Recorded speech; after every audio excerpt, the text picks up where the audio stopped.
ほいほい、マキチェのオランダハッピーチャンネル始まりました。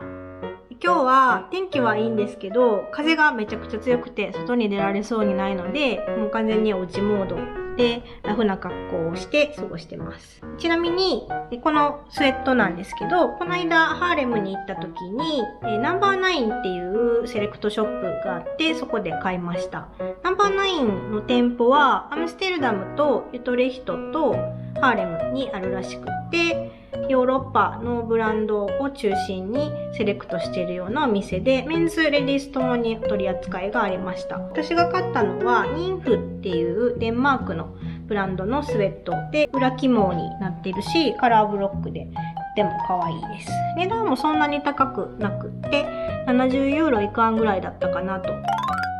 今日のコンテンツなんですけど、オランダにたくさんある美術館からおすすめの美術館を紹介していこうと思います。ちなみにオランダには美術館の年間パスみたいなのがあって、ミュージアムカードって言うんですけど、これに登録しておけば1年間美術館が行き放題になります。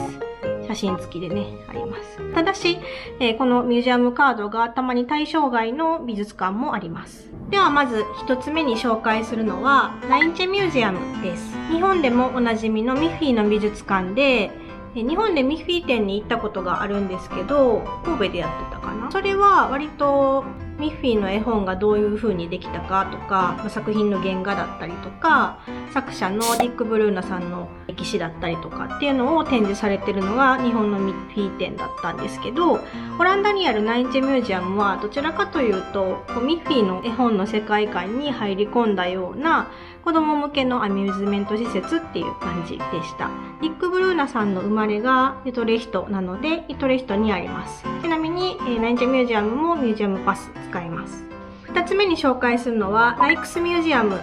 アムステルダム国立美術館というところです。2回行ったことがあるんですけど、建物は東京駅のモデルにもなったアムステルダム中央駅セントラルの駅と同じく、オランダの建築家のピエール・カイペルスさんという方によって建てられていて、すごく外観も似ているし、すごく大きくてかっこいいです。1回目に行った時は通常展示の時に行ったので、常設されているレンブラントの夜景が一番有名かなと思うんですけど、すごく大きい作品で迫力があります。2回目はついこの間行ったんですけど、現在開催中のフェルメール展がライクスミュージアムでやっているので、それに行ってきました。日本のメディアでもかなり報道されているようですが、史上最大規模の展示数だそうで、フェルメールの作品は今現存するので37点、うち2作は贋作という疑惑もあるので、37から35点というふうに言われているんですけど、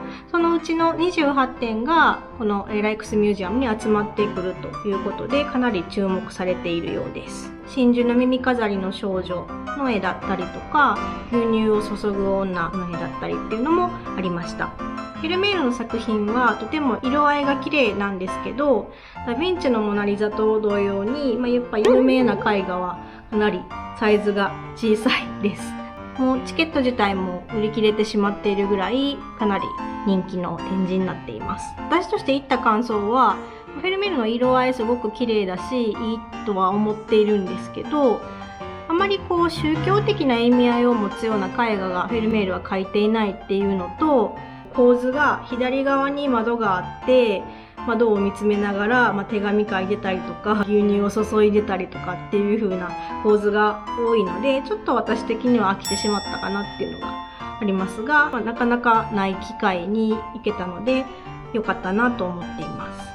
3つ目に紹介するのはゴッホミュージアムです。ゴッホミュージアムはライクスミュージアムの近くにあるんですけど、建物の雰囲気はライクスミュージアムとは全然違っていて、結構現代風というか近代的な建物です。名前の通りゴッホの作品がたくさん展示されています。ゴッホ美術館に行く前日に世界で一番ゴッホを描いた男っていうドキュメンタリー映画を見たので、そのドキュメンタリー映画に出てくるゴッホミュージアムの近くにあるお土産屋さんみたいなのがあって、そこにちょっと立ち寄っていろいろ